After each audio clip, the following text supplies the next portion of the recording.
Wisdom. Sakto, Doktora. Alis ko na yung kalendaryo ng 2020 dahil tapos na ang taong 2020 at sakto. Ano ba yan? Bago ba yan? Ikakabit na natin ang 2021. Buti naman nabigyan ako sa... Mahalaga ang kalendaryo sa bawat taon na lumilipas. Pagkat dito nakikita yung tamang panahon. Oo. Maganda itong kalendaryo ganito, Doktora. Dahil nakikita mo yung full moon, malaki, at kadalasan sa mga mahihirap, sulatan nyo ng mga utang. Kung kailan ang panahon ng paghuhulog. Yes, magbabayad, mahalaga. Sana nakabayad tayo sa utang ngayong 2021. Mga ka-wisdom, tapos na po ang Christmas season. Pati na ang celebration ng bagong taon, tapos na din. Kaya nga, alam namin na kagaya ng ginagawa namin, nagpalit na rin kayo ng inyong mga kalendaryo dyan. Natapos na ang panahon ng exchange gift. Tapos na yung gasto. Mga handaan. At pumasok na tayo sa panibagong taon ng 2021. 2021 at sigurado po, marami na ang gumawa ng kanilang mga, usong-uso, New Year's resolution. Trending yan kapag nagbabago ng taon. Kaya napakaganda po ng programa ngayong ito. Pag-uusapan natin ang season. Ikaw, Doktora, ano ba ang iyong New Year's resolution? Ako, kagaya ng karamihan, magpapayat, magjeta. Ikaw, Pastor, ano ba ang New Year's resolution mo? Simple lang naman, mga ka-wisdom. Ang aking New Year's resolution ay mas marami pang maabot ang programang ito. Marami pang mga tao ang mag-decision na sumunod kay Jesus, di lamang sa buong Pilipinas, kundi sa buong mundo. Tama. At sana ang New Year's resolution nating lahat ay kapareho din. Madagdagan ang ating wisdom sa taon na ito. So teach us to number our days, that we may gain a heart of wisdom. Isang mapagpalang araw po, mga ka-wisdom. Ako po si Pastor Dr. Kit de Guzman. Ako naman po, Pastor Doc Jason de Guzman, at makakasama niyo po kami para sa isa na namang makabuluhang oras ng pagbabahaginan. Mga napapanahong discussions at maayos na pananaw ayon sa salita ng Diyos na siyang pinagmumula ng true wisdom. Maraming salamat po sa ating lahat ng nakasubaybay dito po sa Heart of Wisdom, na patuloy pong nakasuporta sa panonood, sa pakikinig, sa pag-like ng aming mga Facebook page, ng aming social media, ang TBN Philippines. Salamat po. At TBN Asia, syempre. At syempre, huwag niyo pong kakalimutan i-like, follow, and share ang Heart of Wisdom Facebook page.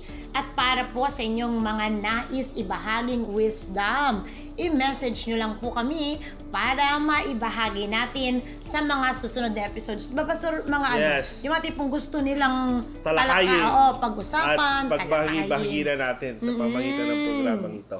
At ang wisdom na pagbabahagi na natin ngayon ay patungkol po sa season.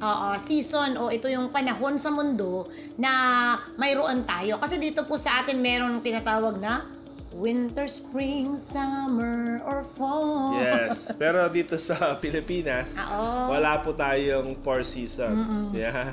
Just lang yata na nabibili ko sa mga tindahan ng 4 seasons. Pero sabi nila, may 4 na season daw tayo. Ano naman yun? Wet and dry. Yung isa, yung pangatlo, very wet, saka very dry. At least umapat, di ba? At ang pagbabahaginan po natin ngayon ay seasons ng buhay natin.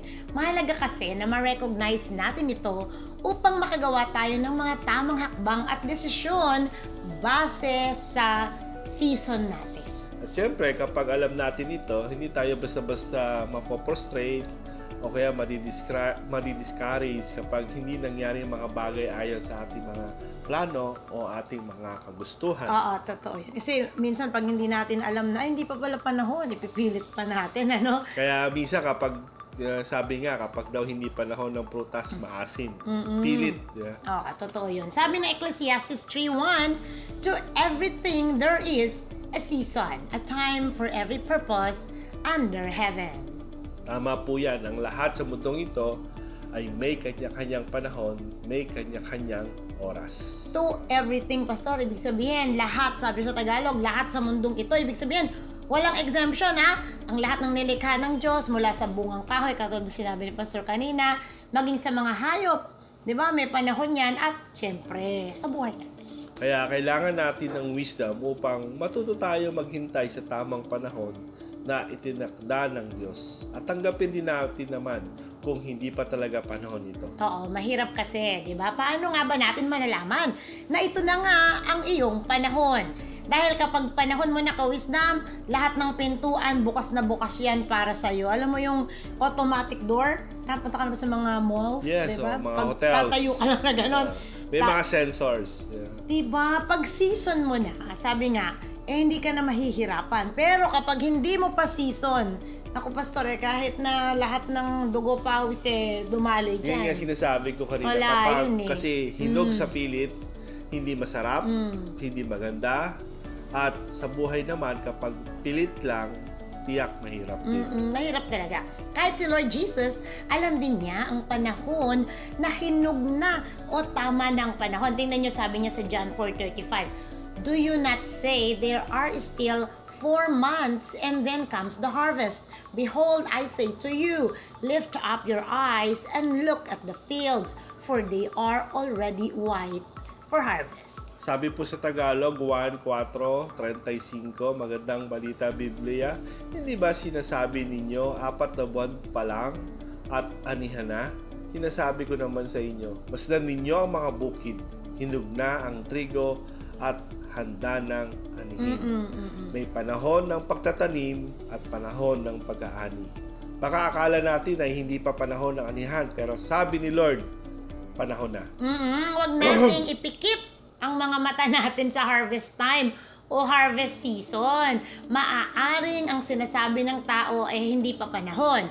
Pero kapag nagbukas ka pala ng iyong pananaw, hinog na nga ang mga bukirin. Dahil kapag hindi natin na-ani ang bunga na hinog na, ang mangyayari, malalaglang siya sa lupa. Mabubulok, hindi mapapakinabangan, at sayang. Overripe, no? Tawag doon. Kaya sa buhay mo, ka-wisdom, baka hindi mo nakikita, hinog ka na rin. At pwede ka na palang lumabas sa bukirin at samahan ang mga pastor mo. Samahan kami na mag-ani na rin. Amen, di ba? Baka maaari ka namang maging instrumento upang ibahagi si Kristo sa mundo, pero iba pa din ang nakikita ng iyong mga mata na pilit na tinatakpan ng kaaway. Kaya nga buksan no? Kami po, kung hindi namin na-recognize nung panahon na yun, na season na pala namin, panahon na pala namin na maglingkod at mag-ani na rin ang mga kaluluwa, maaring wala kami ngayon sa inyong harapan, ka-wisdom. Pero may ginamit ng Diyos na instrumento upang sabihin sa amin na season na namin sa next level ng paglilingkod. Overseas yun, tumawag para lang sabihin sa amin yan. Kaya maraming salamat po. Kaya kami ay narito ngayon sa iyong harapan at sinasabi namin sa iyo, kung pinaplano mong talikuran ang iyong ministry o lumipat ng ibang church, nako, baka hinog ka na. At kung aalis ka, maaring mahulog ang bunga, sayang naman. Bloom where you are planted. Lumago ka kung saan ka itinanim. Kaya kanilagay ng Diyos dyan dahil may specific siyang ipapagawa sa iyo. Walang aksidente, Pastor. Kaya kami po, nung narinig namin na season na namin, hinayaan namin ng Diyos ang siyang manguna sa lahat ng aming gawain na ipapagawa niya. At ang ginawa lang namin, sumunod kami. Dahil ang bawat pangyayari sa ating buhay ay may iba't ibang panahon. Kung hindi mo alam kung anong panahon ka naroon, hindi mo din alam kung ano ang gagawin mo. Kung hindi mo alam ang season, maaaring ibang bagay ang ginagawa mo. At maaaring ginagawa mo din ito kasama ang maling tao. Dahil kung alam mo ang season alam mo din ang tamang gawin. Oo. Tapos na po ang 2020 at nawa 2021, ma-recognize mo ang panahon mo at magamit natin ng tama ang taon na ito. Lahat po tayo ka-wisdom ay binigyan ng Diyos ng pare-parehong oras, 24 oras. Pero iba't ibang panahon sa ating buhay. Oo nga. Every one of us has the same amount of time, 24 hours. Pero hindi kagaya ng pera, di ba? May tinatawag tayong bilyonaryo, may milyonaryo, meron ding middle class. Pero sa oras, walang milyonaryo sa oras ha. Pare-pareho tayo, 24 oras. Ang 15 years natin ay nakabaloob sa ating childhood. 20 years, natutulog tayo. At ang huling 5 taon natin ay panahon ng katandaan o kahinaan. Oo. Ibig sabihin, ang 30 years natin, yan yung prime years natin. At ang iba pa dyan, ginagamit natin sa panahon ng pagkain, sa panahon ng pagtatrabaho, at pagbabayad ng mga bills. Tayo nga po, tayo nga ba ay nabubuhay para magtrabaho at magbayad lamang ng mga bills natin? O tayo ba ay nagtatrabaho para mabuhay? Oo. Ano nga ba ang ating buhay? Kaya nga ang Heart of Wisdom po na hango sa Psalms 90 verse 12 ay ginawang programa ng Panginoon upang turuan tayo ng Diyos na sa maikling buhay natin sa mundong ito, paano ba natin to ginagamit? Ang buhay po natin ay nasa kamay ng Panginoon. Our time is in His hands. Our days are in His hands. Tama. Hindi tayo pwedeng bumili ng panahon o oras. Punta tayo sa tindahan. Pabili nga po ng oras. Kahit gaano pa tayo kayaman, alam mo, hindi tayo makakabili ng extension of time. Kaya napakahalaga po ka-wisdom na hindi natin mapalampas ang bawat season, ang bawat panahon na itinakda ng Diyos sa ating buhay. What we become this 2021 will be determined by how we spend our time. Yes. Kaya dapat wise tayo sa pag-spend ng ating time. Parang currency ng buhay ng time. Di ba? Kaya spend time sa mga bagay na sigurado kang magdadala sa iyo sa tamang direksyon ng buhay mo. Dahil kung hindi, sayang lang talaga ang oras. Sayang lang ang panahon. Aba, tatakbo ang oras. Hindi natin mapipigilan yan.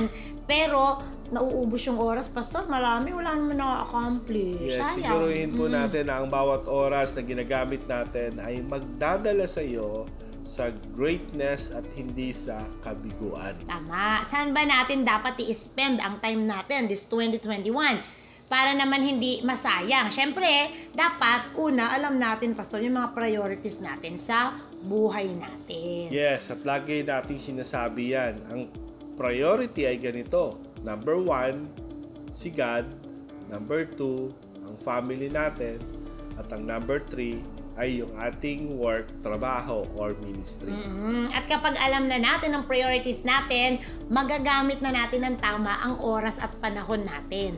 Paano ba gamitin ang oras sa Diyos?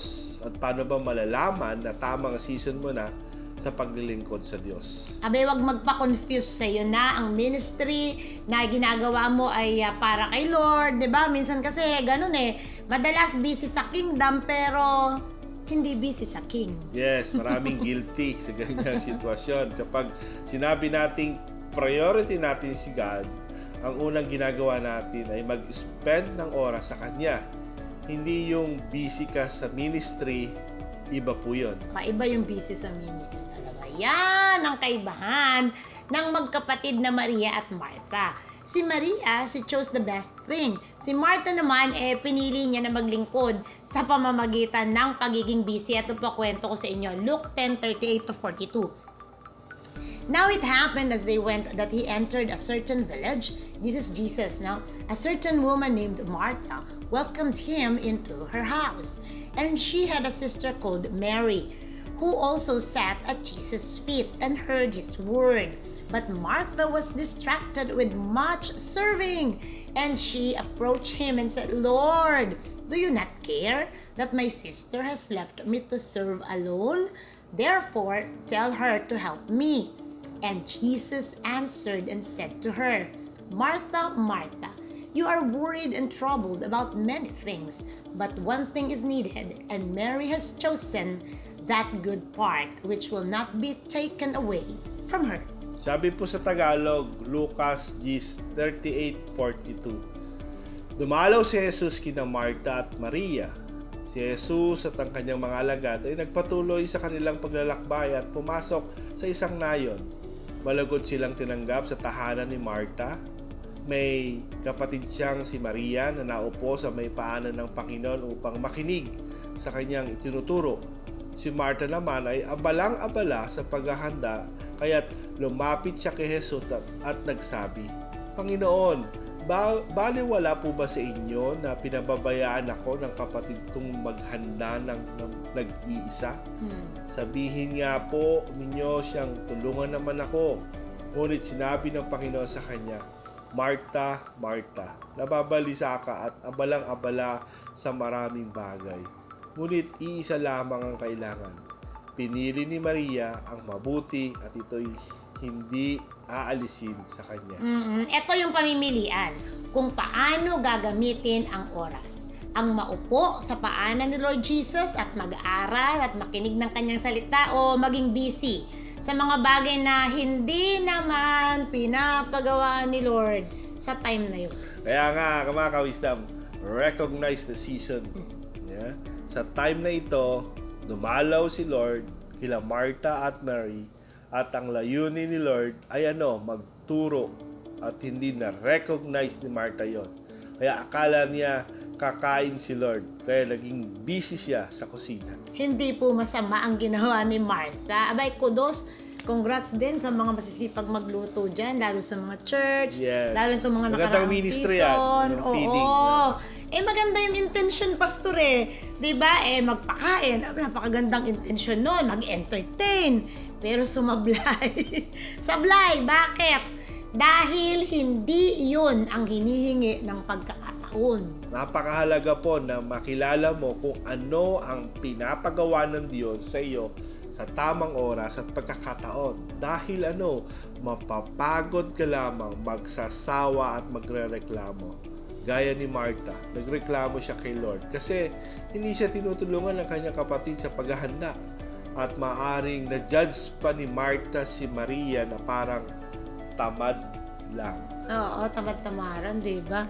Minsan ganyan tayo, akala natin tayo ang tama at yung ibang tao mali. Pero paano kung sa paningin naman ng iba ay tama ang kanilang ginagawa base sa salita ng Diyos at ikaw naman pala yung mali? Yes. Ano pa nagiging resulta? Nagkakaroon din ng pagrereklamo kapag nakukumpara na natin ang ating sarili sa iba, ang ating ginagawa sa iba. Ka-wisdom, may panahong itinakda ang Diyos sa lahat ng bagay. Bago tayo maging busy sa araw-araw, unahin muna nating maupo sa paanan ni Lord. Para, alam mo yun, Pastor, pagtayo mo, nako, tayo yung pinaka-epektibong Marta sa lahat. Imagine mo, pinaka-epektibo kang magluto, pinaka-epektibo, hindi nagdadabog sa pagpiprito ng tuyo. Yes, i-google muna natin ang panahon natin kay Lord. Pray, read His Word, study, pinakamainam sa umaga, mga kapatid, ang ganyang klase ng paggawa sa Panginoon. Totoo yun. Yung wala pang distractions, yung maayos yung kapaligiran at wala pang mga ingay. Kasi pag tinanghali na, maingay na. Marami nang tumatawag, marami nang gagawin, marami nang commitment. Kaya prioritize talaga yun yung time spending with God. Ang iba nga, Pastor, na nagtatights naman, hindi pera, tinatights sila time.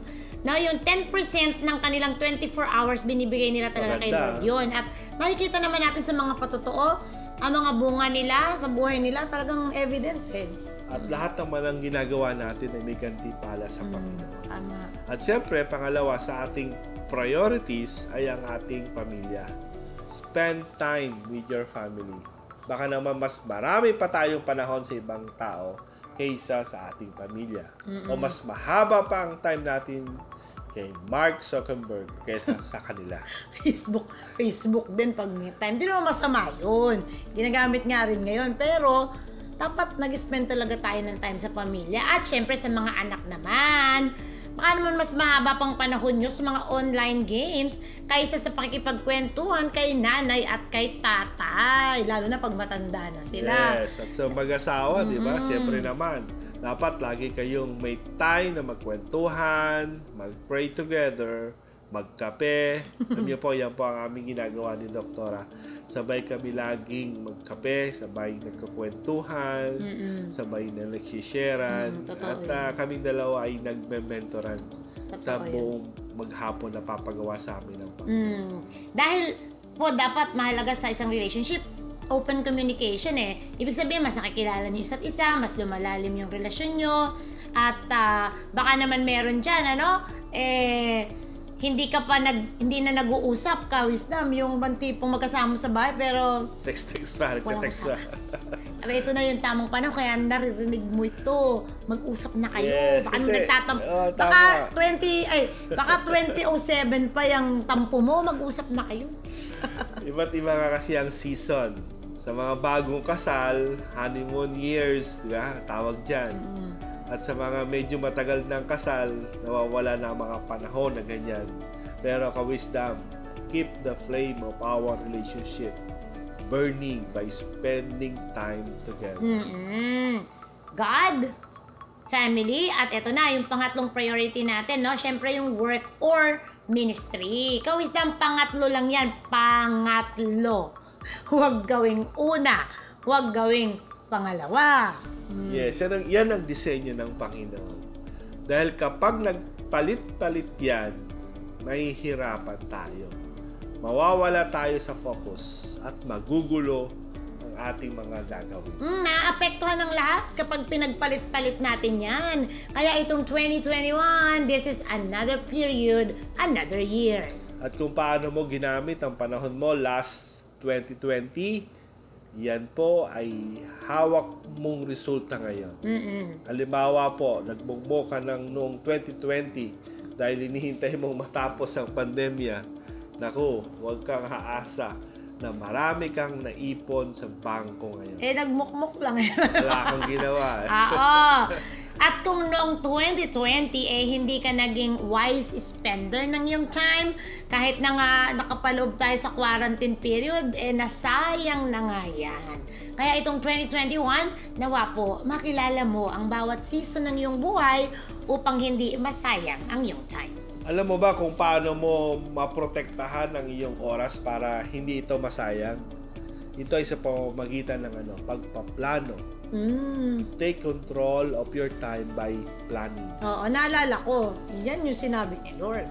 Diba yung planning na yan sa Luke 14:28-30. Ito, basahin ko sa inyo.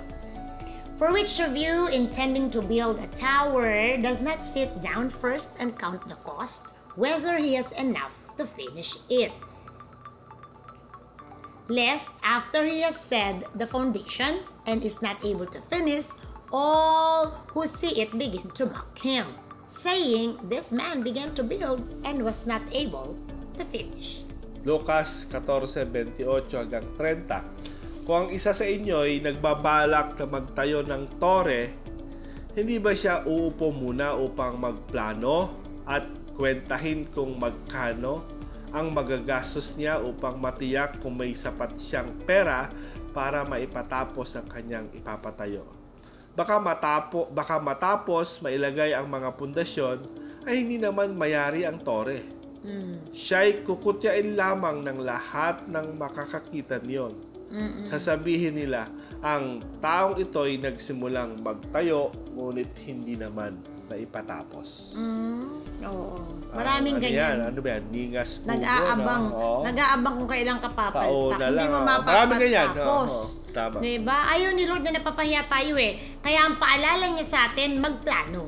Diba? Yun lang yung paraan para hindi masayang yung oras eh. Magplano tayo. Huwag padalos-dalos. Huwag impulsive buyer or impulsive builder. Kaya mga Kristiyano, magaling magplano eh. Kasi talagang galing sa salitahan ng Diyos. Lalo ngayon, ang bilis pa namang maglabas ng, di ba, ng sasakyan, i-offeran ka. Mga motor, mga iba pang mga gamit, may pang-down ka na pwedeng magamit. Kaso saan mo na makukuhunin yung panghulog mo buwan-buwan para maging mabuti kang mangungutang. Naplano ba natin to? At sa paggamit din ng credit card, ako may mga ganyan, Pastor, itong nakaraang seasons. Meron buy now, pay later, 6 months to pay, meron pang 1 year to pay. Okay naman yan. Kaso ang problema, Pastor, kakaganyan mo, nagkapatong-patong, nagkasabay-sabay ang due date. Ganun din eh. Ang laki din ng monthly mo. Ang resulta, stress ka sa pagbabayad. Imbis na blessed, stress ang nararamdaman mo. Kaya nga this 2021, plan ahead. Use time wisely and know your season. Sa aming pong pagbabalik, pag-uusapan pa natin ng mas malalim ang season ng ating buhay.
Ng kabutihan, biyaya mo'y magpakailanman. Jesus, ikaw ang nag-alay ng buhay, pag-ibig mong tagumpay, asa sa aking dala, Panginoon, purihin ka, karangalan, kapangyarihan, sa'yo magpakailanman. Pasasalamat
Nagbabalik po ang ating programa, Heart of Wisdom, sa ating talakayan na season. Ito naman ang maganda, ka-wisdom. Sa bawat season ng buhay natin, naroon si Lord. Naman, sarap nun. Tama. Anong panahon ba ng buhay ka nakapaloob ngayon? Tagtuyot ba? Tag-ulan ba? O taglamig ba? Yes, kapag panahon kasi ng taglamig, hindi naman natin tinatapon ang mga summer clothes natin, di ba? Kasi alam natin na darating muli ang summer. At kapag tag-init naman, hindi naman natin tinatapon ng ating mga kapote. At kasi pang tag-ulan yun, alam natin darating yung time, uulan ulit. Kaya sabi ng Hebrews 10:35-36, therefore, do not cast away your confidence, which has great reward. For you have need of endurance, so that after you have done the will of God, you may receive the promise. Amen. Mga Hebreo 10:35-36. Kaya huwag kayong mawawala ng pananampalataya sa Diyos, sapagkat dakila ang naghihintay na gantimpala para sa inyo. Kinakailangan kayo'y magtiis upang masunod ninyo ang kalooban ng Diyos at matanggap ninyo ang kanyang ipinangako. Mga kawisdam, pansamantala lamang ang mahirap na panahon na kinapapalooban mo. Dadaan ka lamang dyan at hindi mananatili yan. May kanya-kanyang panahon yan. Kaya kapag nasa ibaba tayo, huwag tayong mawawala ng pag-asa. Dahil isang araw, aangat ka din, kawisdam. At sa mga nasa itaas naman, huwag magmataas dahil wala namang permanente sa mundo. Tandaan, ang nagpapakataas ay binababa at ang nagpapakumbaba at tinataas naman ng Diyos.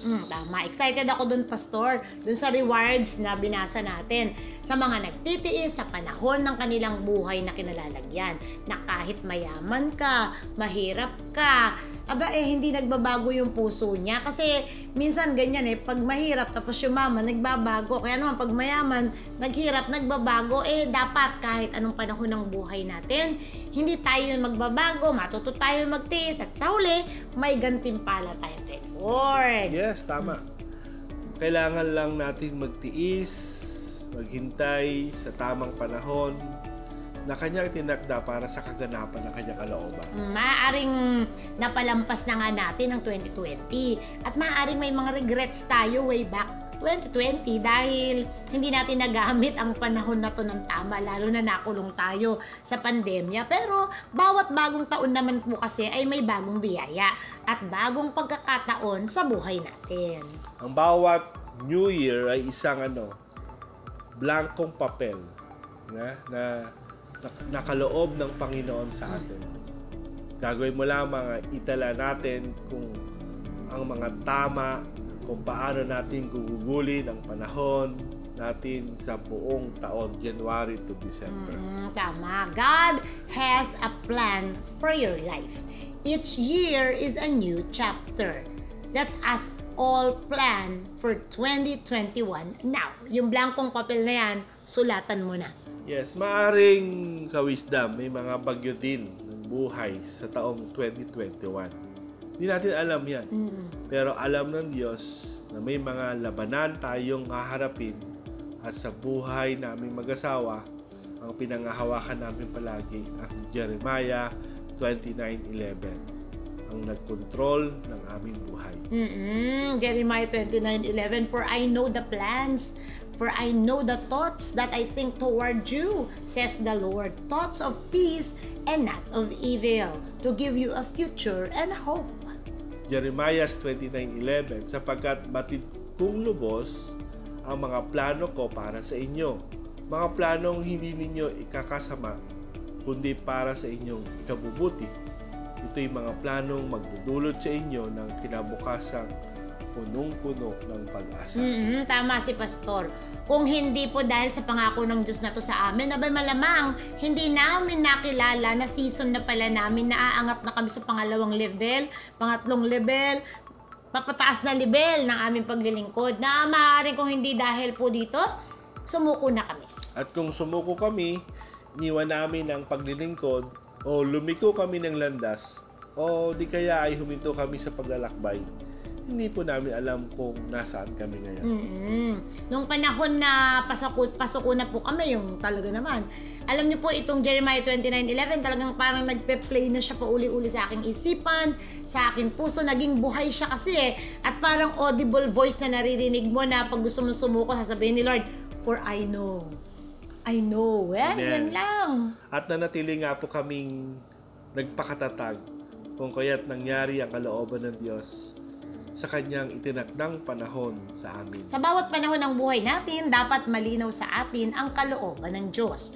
Dahil time without purpose is life without meaning. Yes. Maikli lamang ang panahon na ilalagi natin sa mundong ito.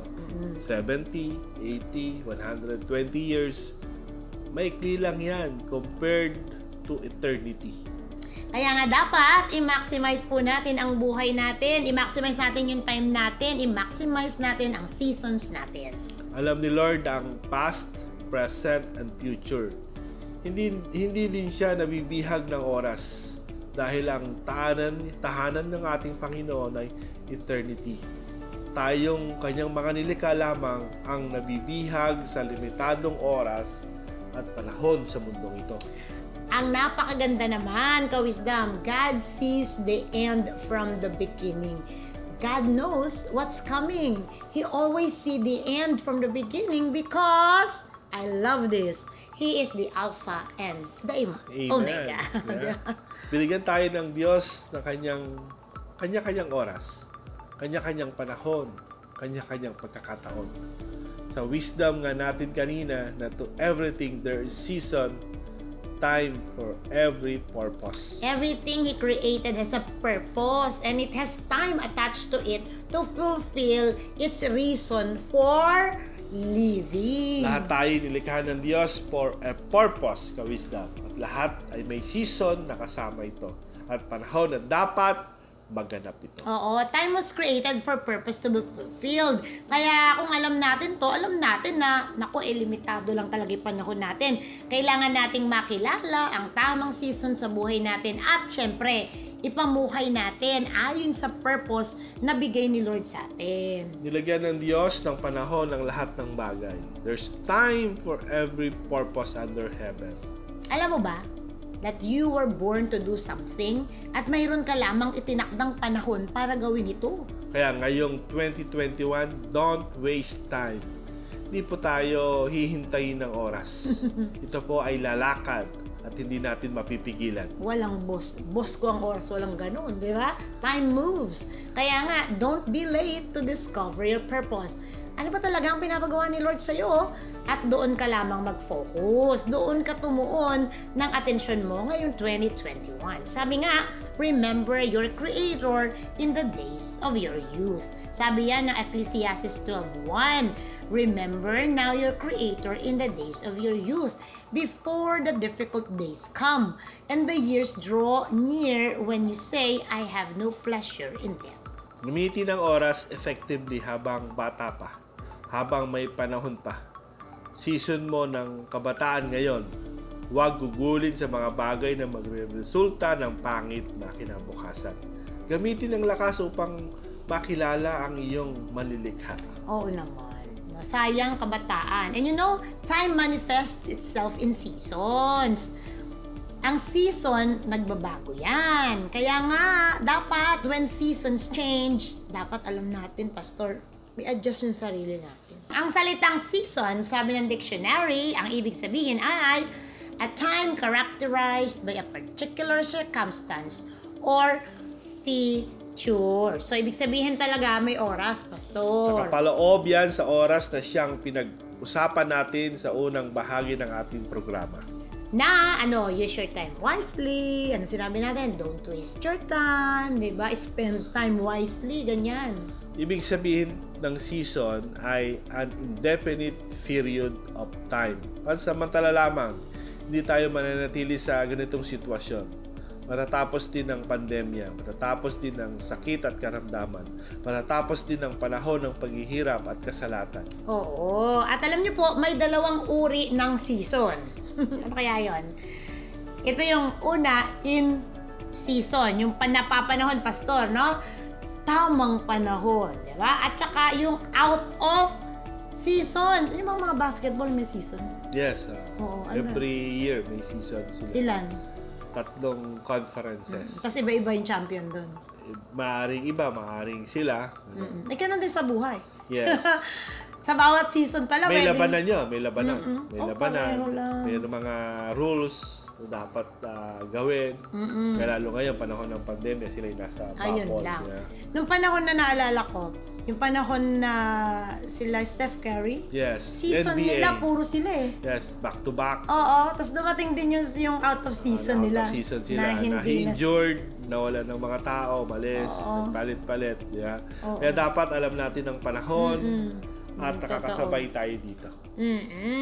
At para mas maunawaan natin ang panahon, buksan natin ang buong Ecclesiastes chapter 3 verses 1 to 8. To everything there is a season, a time for every purpose under heaven, a time to be born and a time to die, a time to plant and a time to pluck what is planted, a time to kill and a time to heal, a time to break down and a time to build up, a time to weep and a time to laugh, a time to mourn and a time to dance, a time to cast away stones and a time to gather stones, a time to embrace and a time to refrain from embracing. Parang ngayon, nagre-refrain tayo sa pag-embrace. Totoo to. Social distancing. Social distancing. A time to gain and a time to lose. Gusto ko na mag-lose. Lose weight. A time to keep and a time to throw away. A time to tear and a time to sew. A time to keep silence and a time to speak. A time to love and a time to hate. A time of war and a time of peace. Kaya nga, una, recognize your season. Alamin kung hinog ka na ba o handa ka na ba sa anumang susuungin mo. Minsan kasi, pastor, sabi nga natin, hinog sa pilit. At dyan nagkakaproblema, napipilitan, mapakla, maasim dahil hindi pa nga panahon. Sa relationship din kasi, pastor, may ganyan. Meron ding mga panahon yan na itinakda, mga ka-wisdom. May nakikipagrelasyon kasi ngayon na maaga, hindi pa siya handa. Kaya alam mo, hindi nakaka-cope up kapag na broken-hearted, pag nasaktan, hindi pa niya alam i-manage. Minsan, nakakapag-asawa ng wala sa panahon. Kaya nahihirapan siyang mag-adjust sa kanyang bagong buhay. Kaya mga ka-wisdom, lagi nating alalayan ang ating mga anak, ang ating mga kabataan, na lagi silang maghintay ng tamang panahon para sa pag-ibig. Heart of wisdom muna. Maging sa paglilingkod, pastor, may mga ganyan Meron din ba yung wala pa sa panahon? Kaya akala nila, madali lang magpastor Ngayon, pinasok yung pagpapastor, hindi pa pala panahon. Nako, kaya ayun, may mga nang iiwan ng kanilang mga tupak. Alam mo yung joke na kung sino yung makakatawid dito sa lawa ng puro buhaya, nakatawid sa kabila, ipapakasalan niya yung prinsesa. Di lahat ng nakakain ng buhaya Tapos bigla, eto si Juan, ang bilis. Shoo, nakapunta agad doon. Okay, Juan, naku, ang galing mo naman, anong sikreto mo? Tapos sabi niya, kasi may nanulak sa akin doon Tinulak lang pala. Tinulak lang pala siya. Sa pwedeng itulak, di ba? Sa mga joke na gano'n. Hindi ho joke ang paglilingkod. Seryoso. Dapat hindi nababantilawan para totoo masarap yun. ang sinaing. Kaya mahalaga ang malinaw, di ba? Na talaga ang panahon, ang purpose natin dito sa lupa. Alam natin. Maging sa mga business din, pastor, mahalaga din ang proper timing. Yes, may mga investor nang wala sa panahon. Madalas kulang sa management. Kaya sayang naman, nalulugi o nasasara lamang ang negosyo. Oo, dapat may timing ang lahat ng bagay. Nako, eto pa ka-wisdom. Pangalawang dapat malaman sa panahon ng buhay natin, learn to enjoy every season. Kahit anumang panahon ng buhay natin yan, ang mahalaga na-enjoy natin. Kasi wala naman tayo mababago kung magwo-worry tayo. Puputi lang yung buhok na. Ako may mga ilan na Ikaw ba? Parang wala. Puputi lang yung buhok natin, magkaka-wrinkles lang tayo. Kaya nga sabi natin, live one day at a time. Yes, do not worry para bukas. Dahil bukas pa naman yon. Hayaan mo mag-worry ang bukas sa bukas niya. Marami na nga siyang alala. Sabi nga ng Biblia, may oras na nakatakda para sa lahat ng gawain dito sa mundo.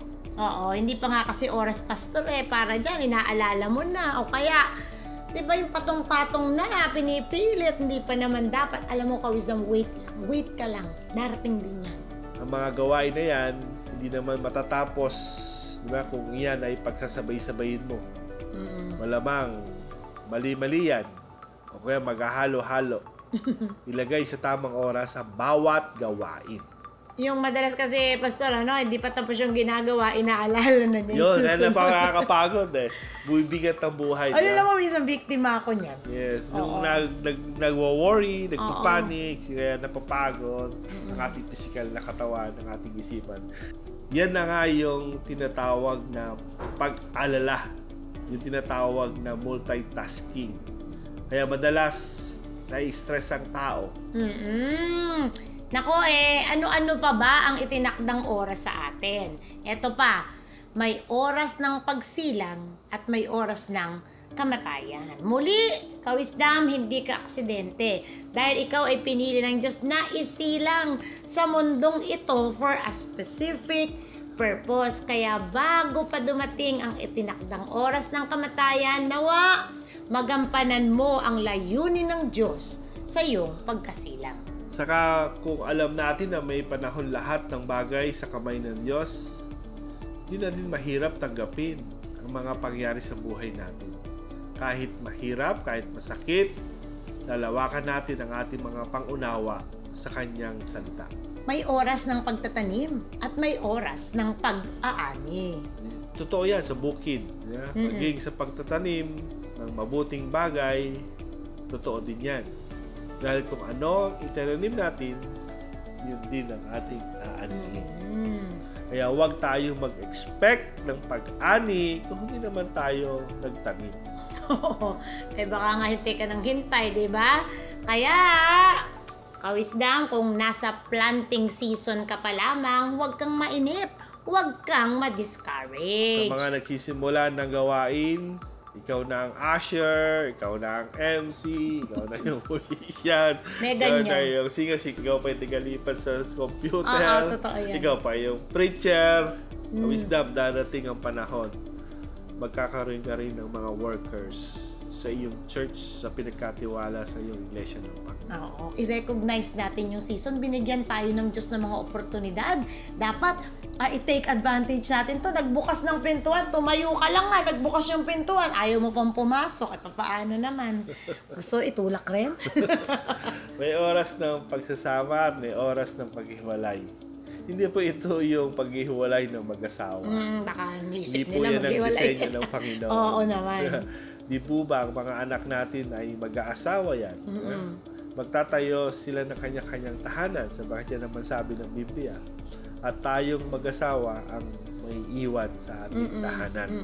Kaya kapag may mga reunion, nagsasama-sama ulit, Pero mag-iwalay din. so nakikita rin, naghihiwalay din yun. Ilang oras lang. Nakikita ilat ulit. Diba sa mga high school friends natin, nung hindi pa pandemic, diba? Kayo, diba? Dati Yes, lagi. taon-taon. Ako, nami-miss na namin. Minsan, inaalis din ng Diyos sa mga tao sa buhay natin to protect us. Kaya kapag may inalis o malis sa buhay natin, huwag kang malungkot. May mas magandang plano si Lord sa kanyang takdang panahon. Minsan kasi pag may umalis na tao, umalis sa church, di ba? Hindi ka na pinupuntahan. Para bang iniisip pa nga natin, ay fault ko ba? Yes. Ano ba yung Naitaboy ko ba siya? Naitaboy ko ba siya? Minsan protection yun di ba? Kaya no regrets. Wala tayo yung dun, di ba? May oras ng paghahanap at may oras ng paghinto ng paghahanap. Ka-wisdom, hinahanap mo ba si Lord? Kasi sabi ni Lord, pag hinanap niyo ako, matatagpuan niyo ako. Minsan naman sa buhay, hanap tayo ng hanap, di ba? Baka naman nasa harapan mo na hinahanap mo, di ba? O minsan naman, hanap tayo ng hanap ka pa rin ng hanap, kung pala sabi ni Lord, teka mo na huminto ka ng maghanap kasi natagpuan mo na. So dapat nare-recognize natin yun di ba? May oras ng pagtatago at may oras ng pagtatapon. Pag may sinuksok, may madudukot. Tama. Pinagtago tayo sa loob ng bahay. Yan. para maprotektahan tayo sa COVID-19. Mm-mm. Pero, ka-wisdom, may oras din tayo na lalabas din kapag maayos na. Pag maayos na ang lahat. Nako, sana nga dumating na yung panahon na yun. Ang gusto ko yung sinabi mo, yung pag may isinuksok, may madudukot. Totoo yan. May panahon na pag-iipunin ka eh. May panahon na, di ba, yung time na ang lakas ng kita mo, tapos nag-ipon ka. Kaya mahalaga, Pastor, din talaga yung planning, Savings, investing, yan, saving. Kasi may panahon na gagastahin mo yan eh. Yung mga tinatawag na emergency fund. Yes, yes. Kailangan may ganyan po tayo mga kawisdam. Nako, may oras din ng pagpunit at may oras ng pagtahi. Tear apart means grief or distress. But you know, God will mend your broken heart. Marami kasing mga broken hearted. Marami na apektuhan ng pandemya. Naging long distance yung kanilang ano ba tawag doon? LDR, di ba? May The relationship. Long distance relationship. Meron ding mga kasal na pinlano pero hindi rin natuloy. Tuloy, O kaya naman ang daming abay na nakaplano pero hindi na pwede. May oras ng pagtahimik at may oras ng pagsasalita. Mga ka-wisdom, learn to listen and talk at the right time. Hindi po tayo palaging tama. Kaya ilan ang tenga? Dalawa. At isa ang bibig. Kaya mas... Dalawang beses makinig, isang beses lang po magsasalita. Oo, may oras talaga ang lahat, no? Ang sarap kasi, Pastor, yung panahon na tahimik.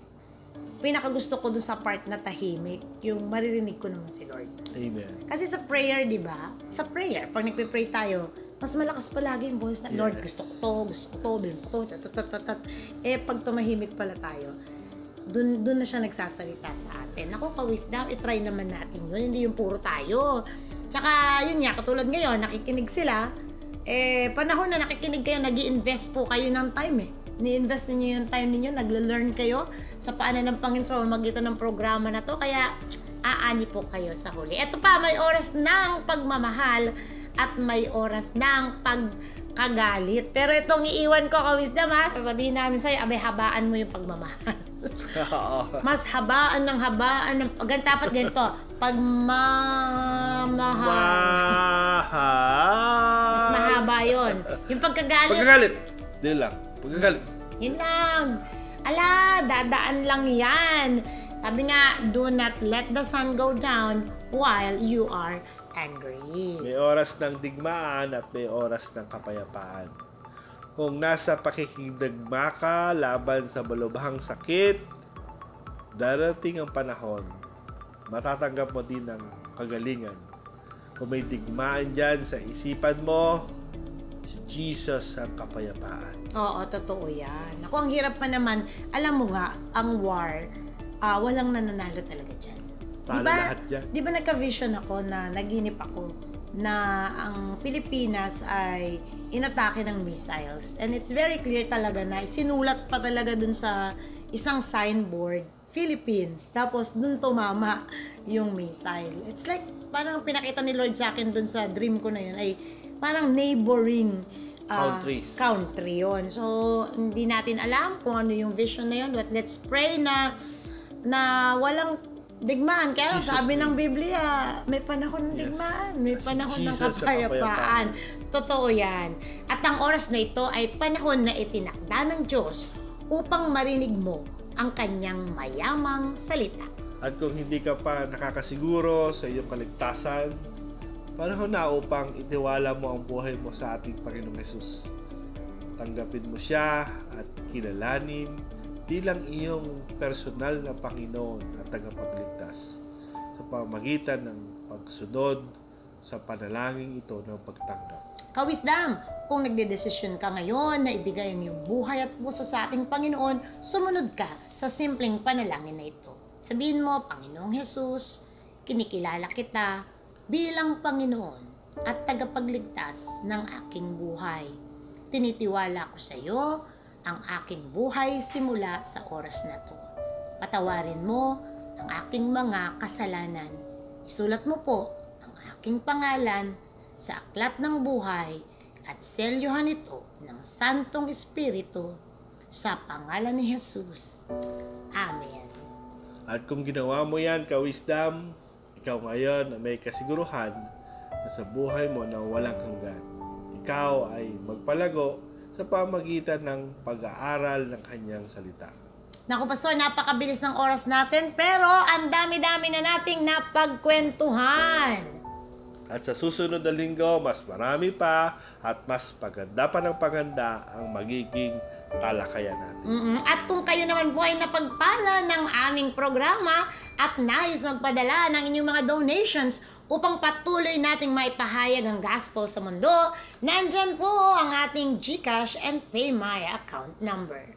Ka-Wisdom, samahan niyo po kami at ipapanalangin namin kayo. Yes, Sir? tayo po'y manalangin. Panginoong Jesus, kami po ay nagkakaisa at sumasang-ayon sa panalangin ng bawat isa sa lahat ng mga may karamdaman. Panginoon, ikaw magpagaling, ikaw ang humaplo sa kanilang mga sakit at ikaw mag-alis dito sa pangalan ni Jesus. Lord, paularin niyo po ang buhay ng bawat isa. Palaguin niyo po ang kanilang pananampalataya sa pangalan ni Jesus. Magkaroon ng pagkakaisa sa loob at labas ng tahanan. Lord, ang bansang ito ay patuloy niyo pong ingatan at pinangahawakan po namin ang iyong pangako na ang bansang Pilipinas ay tinaguri ang sending missionary. At madala po ang lahat ng mga salita mo sa lahat ng dako sa buong mundo upang mahayagan ng mga tao at ikaw ay dumating. Salamat po, Panginoon. Pinupuri namin ang iyong pangalan sa pangalan ni Jesus. Amen. Amen. At kami po ang inyong mga nakasama, Pastor Doc Jason de Guzman po. Pastora Dr. Kit de Guzman. God bless you. Blessings.